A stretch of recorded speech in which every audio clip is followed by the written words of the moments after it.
अस्सलाम वालेकुम my dear students. Last time start किया था लिमिट्स, एक दो लेक्चर्स हमने दिए थे, आज तीसरा लेक्चर दे रहे हैं हम। तो किसी बच्चे ने मुझे पूछा था, व्हाट्सएप पे पूछा था कि एक प्रॉब्लम थे, उनको उसमें डिफ़िकल्टी आई थी। Will take the same example. It is like this, limit x approaches to a, x raised power m minus a raised power m divided by x raised power n minus a raised power n। ये example basically मैंने आपको assignment के लिए दी थी। तो will discuss the same problem here. देखिए, I am repeating question once again. Limit x approach to a, x raised power m minus a raised power m at the numerator, and at the denominator we have got x raised power n minus a raised power n. It is very simple. We have got the two methods, but we'll discuss it in most precise way.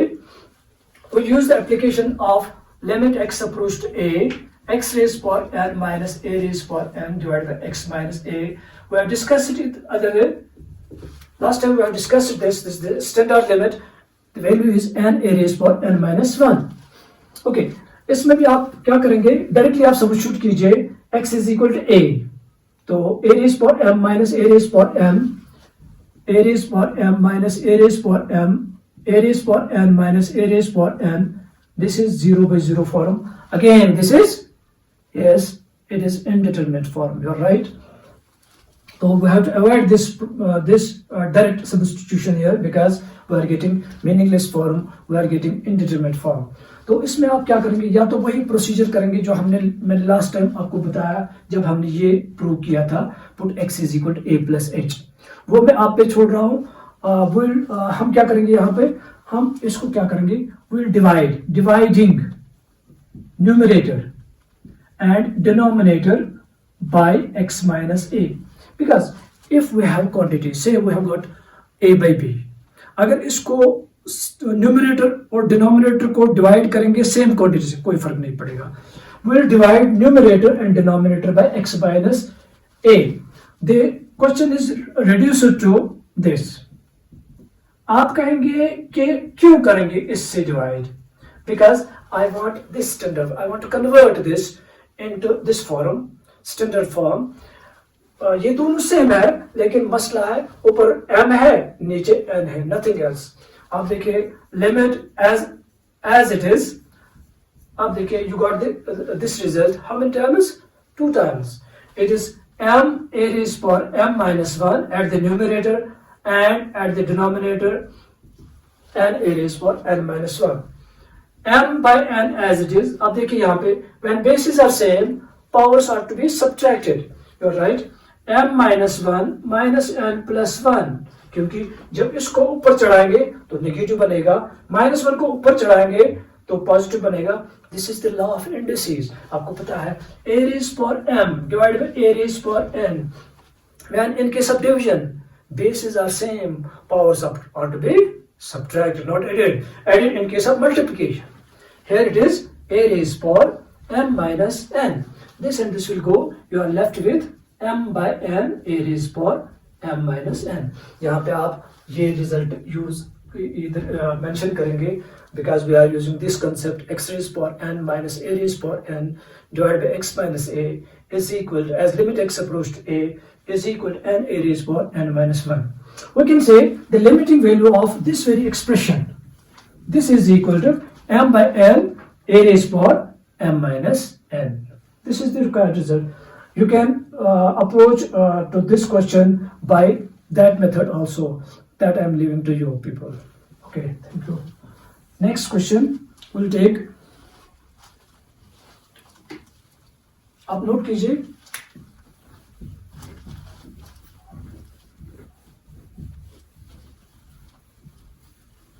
We'll take another standard limit that's very important from the examination point of view and approaches to infinity, 1 plus 1 upon n whole raised power n. ये आपको prove करना है।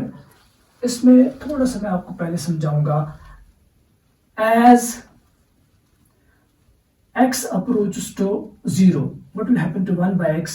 1 by x square, 1 by x cube, they will all approach to, yes, it is infinity, because 1 by 0, that is infinity. 1 by 0 square, that's again 1 by 0, that's infinity. 1 by 0 cube, that's again infinity.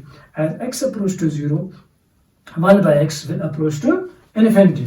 या reverse में भी आप देखिए, as x approach to infinity, 1 by x, 1 by x square, 1 by x cube, they will all approach to 0, because 1 by infinity is 0. 1 by infinity square, that's again 1 by infinity, that's again 0. 1 by infinity cube, that's 1 by infinity, that's again 0. ये चीजें note करके रखेंगे आप. और यहाँ पे आपको power है और यहाँ पे 1 है. We can use binomial. Other day I told you that by using binomial expansion, using binomial expansion. Yes, we'll remind it. 1 by x whole raised power n. I told you this is a binomial expansion for any index, positive or negative. This is 1 plus nx plus n into n minus 1 upon 2 factorial x square. Yes, one more term will write. We have to follow the pattern. 3 factorial x cube plus so on. Okay, luckily यहाँ पे 1 है तो हमारा मसला हल हो गया. तो we'll make use of this. तो आप बताइए, this is 1 plus n into 1 upon n. Yes, nx आपको क्या करना है, सिवाय x के बदले आपको 1 upon n देना है, plus n into n minus 1 divided by 2 factorial 1 upon n square plus so on. We'll neglect the higher powers and approach to infinity as it is. देखिए एक बार फिर बताएंगे, we are using the binomial 1 plus x whole raised power n. यही expansion दिखनी है तो x के बदले आपको देना है, yes, 1 upon n. This and this will go. It is 1 plus 1 plus. अब देखिए यहाँ पे एक कैंसिल हो जाएगा तो यहाँ पे आपको क्या मिलेगा, 1 by 2 factorial n minus 1 divided by n. Okay, plus अगर आप नेक्स्ट टर्म लिखना चाहते हैं तो 1 by 3 factorial n minus 1 into n minus 2 divided by n square plus so on. Okay, देखो आप कहेंगे वो टर्म्स कहाँ गई, वो they will all vanish because as n approach to infinity all the terms will go finally. It is 1 plus 1 by 1 plus 1 by 2 factorial. यहाँ पे बताइए स्प्लिट करेंगे, n by n that is 1 plus 1 upon n, 1 by 3 factorial. तो यहाँ पे बनेगा ये n square जो है इसको दो हिस्से करेंगे, n into n, एक n इसके साथ लेंगे और दूसरा n इसके साथ लेंगे plus so on. It is limit n approaches to infinity, right? तो आप देखिए as n, अच्छा यहाँ पे भी आप एक बार एक स्टेप और लिखिए, 1 plus 1 by 2 factorial 1 plus 1 upon 3 factorial. हाँ, सेपरेट कीजिए, n by n that is 1 minus 1 upon n. Here it is 1 minus 2 upon n plus so on. If you are feeling difficulty, I'll repeat it once again, no problem. We have to discuss this limit. This is the standard limit. तो इसमें हम क्या करेंगे, we'll make use of this binomial 1 plus nx plus n into n minus 1 divided by 2 factorial x square plus n into n minus 1 into n minus 2 divided by 3 factorial x cube plus so on. If we have to write another term, then it will be n into n minus 1 n minus 2 n minus 3 divided by 4 factorial x raised power 4 plus so on. Okay, this and this will go. You are left with this. यहाँ पे भी देखिए एक n cancel हो जाएगा, you are left with this. यहाँ पे भी एक n कैंसिल हो जाएगा, you are left with this. उसके बाद नीचे डिनोमिनेटर n क्यूब बनेगा and so on. Now n square जो है इसको n into n लिखना है, फिर सेपरेट कीजिए. आप देखिए यहाँ पे n by n that is 1 minus 1 upon n that is 1 upon n and like this. यहाँ पे भी हम इसी तरह से करेंगे. अब आप ये कॉपी भी कर सकते हैं. We got just 2 steps more. Limit n approaches to infinity. अब देखिए यहाँ पे इट इज 1 प्लस, अब हम सप्लाई करेंगे लिमिट, चलिए अब लिमिट नहीं लिखेंगे, it is 1 plus 1 upon 2 factorial 1 plus 0 1 upon 3 factorial 1 plus 0 into again 1 minus 0 plus नहीं है, यहाँ पे माइनस है, it will make no difference, यहाँ पे भी माइनस है, it's minus here, okay, plus so on. आप कहेंगे what will happen to these 1 by n, 1, 2 by n, 3 by n, 4, they will all vanish because of this. As x approach to infinity, they will approach to 0. n approach to infinity, 1 by n, 2 by n, 3 by n, they will all vanish. You are left with 1 plus 1 by 2 factorial plus 1 by 3 factorial plus so on. We can write it 1 by 1 plus 1 by 1 factorial plus 1 by 2 factorial plus 1 by 3 factorial, and this result is our e. We can write 2 is e is less than 3. That is e lies between this is a number lying between 2 and 3. आप कहेंगे जो बाकी terms वो कहाँ गई, देखिए 3 factorial, that is 3 into 2, that's 6, 1 by 6, smaller number, then 1 by 4 factorial, very smaller. As denominator goes on increasing, their fraction becomes smaller and smaller. They will all vanish except you are left with approximate value. This is the value between 2 and 3. E is slightly greater than 2 but lesser than 3. Okay, you can copy it. We'll take another example. छोटी सी example जो इसी पे depend करती है.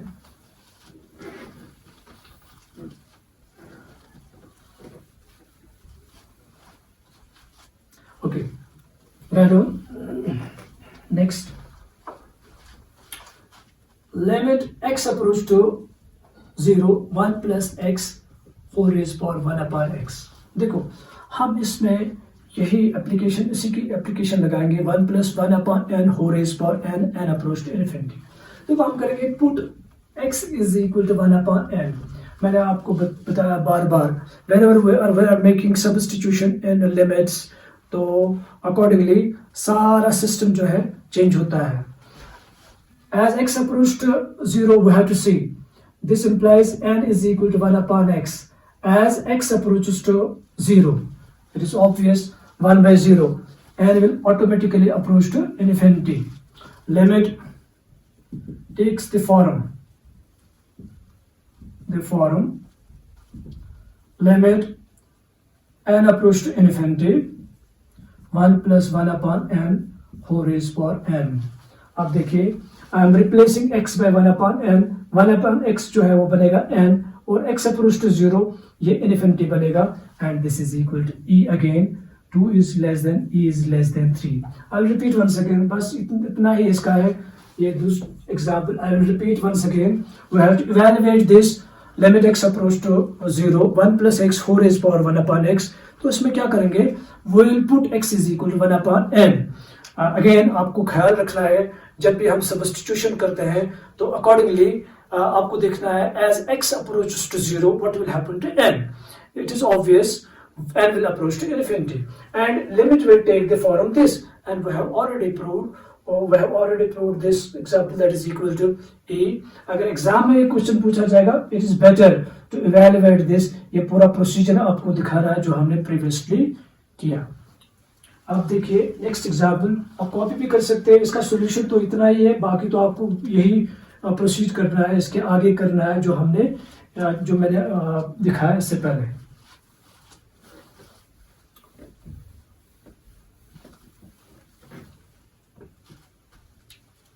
Now we are discussing the examples of this type. Limit x approaches to infinity f of x divided by g of x. अब देखिए very interesting, f of x divided by g of x where f of x and g of x are polynomials. देखो ऐसे questions में क्या करते हैं, पहले आपको देखना है यहाँ पे x अप्रोच टू इन्फिनिटी होना चाहिए, उसके बाद न्यूमरेटर और डिनोमिनेटर दोनों होने चाहिए polynomials. Quadratic polynomials, by quadratic, जो या हायर पावर्स भी हो सकते हैं या लीनियर पॉलिनोमियल्स भी हो सकते हैं। तो ऐसी सूरत में क्या करेंगे, इन क्वेश्चंस में आप क्या करेंगे, पुट करेंगे x इज इक्वल टू, या इस तरह से करेंगे, आप करेंगे dividing numerator and denominator by x raised power n. Where what is n? Where n is the higher degree of numerator and denominator. इसमें क्या करना है आपको करना है न्यूमरेटर और डिनोमिनेटर को डिवाइड करना है x raised power n से। What is that n? वो n है जो इन दो में से न्यूमरेटर और डिनोमिनेटर की जो हायर डिग्री है उसी से divide. For example, if numerator is quadratic polynomial and denominator is quadratic polynomial, तब करेंगे न्यूमरेटर और डिनोमिनेटर को हम डिवाइड करेंगे किससे, x raised power 2 से।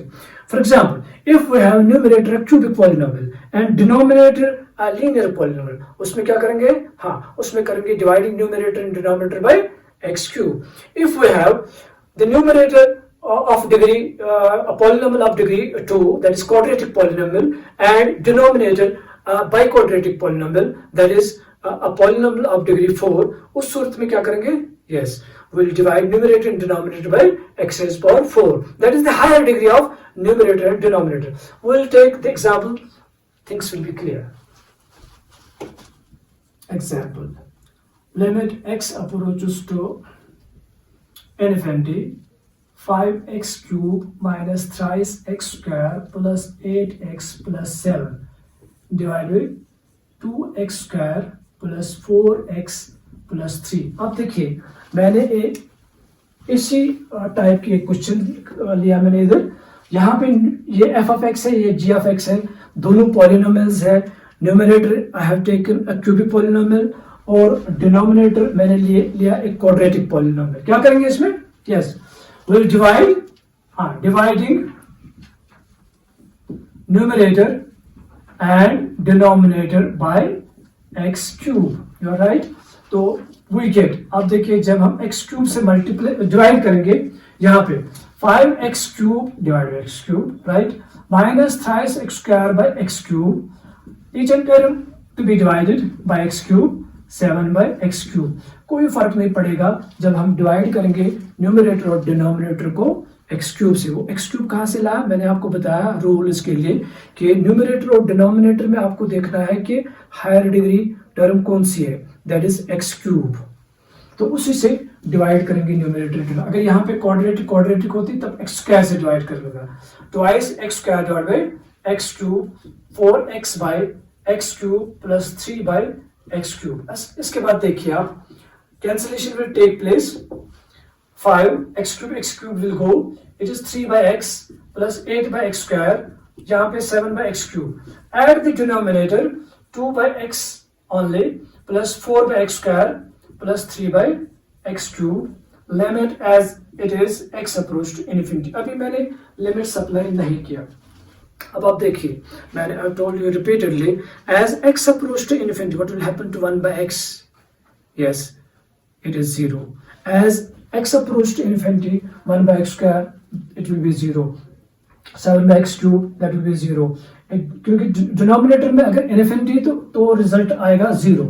तो ये कितना बनेगा, ये बनेगा 5 माइनस 0 प्लस 0 प्लस 0, यहाँ पे भी 0 plus 0 plus 0, result is 5 by 0, and finally the result is infinity, because if we have 0 at the denominator, the result is equal to infinity.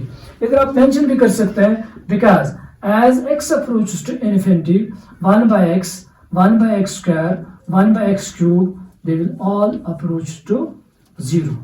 Okay, I'll repeat once again.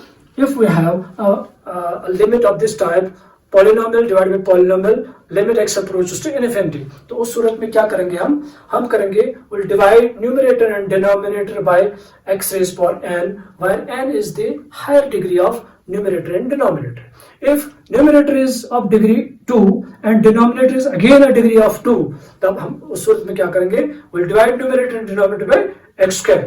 तो उसके बाद आप supply करेंगे limit, और इस चीज का ख्याल रखना है कि as x tends to infinity, then 1 by x square, they will all approach to 0. तो यहाँ पे सप्लाई कीजिए लिमिट, तो यू आर लेफ्ट विद 5/0, तो you will get infinity as answer. अब आप लिखेंगे कुछ assignment, you will try them at your place.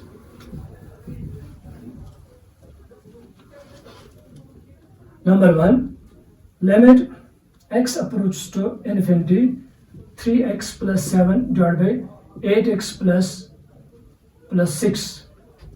Next, limit x approaches to infinity, 3x square plus twice x plus 5 divided by 11x square minus x plus 8. Number 3, limit x approaches to infinity, 5x square minus 6x plus 8 divided by 9x cube plus 6x square plus x minus 11. One more, limit x approaches to infinity, x cube plus twice x plus 3 divided by 5x cube minus 6x square plus 8x plus 13. देखो, I'll give you the hint. x approach to infinity, यहाँ पे numerator and denominator both are linear, तो आप क्या करेंगे, will divide numerator and denominator by x. और दूसरे question में this is a quadratic polynomial, this is again a quadratic polynomial, will divide numerator and denominator by x square. Exactly, यहाँ पे देख लीजिए, quadratic polynomial is at numerator and a cubic polynomial is at denominator, will divide numerator and denominator by x cube. Finally, यहाँ पे numerator and denominator are both of same degree, that is 3, will divide numerator and denominator by x raised power 3. This is sufficient for today. आप ये examples घर पे करेंगे, कोशिश करेंगे. If you feel any difficulty, you can approach to me through my WhatsApp number, that is 7006802180. I'll make the things clear there. I'll repeat once again. My WhatsApp number is 7006802180. This is sufficient for today. Thank you.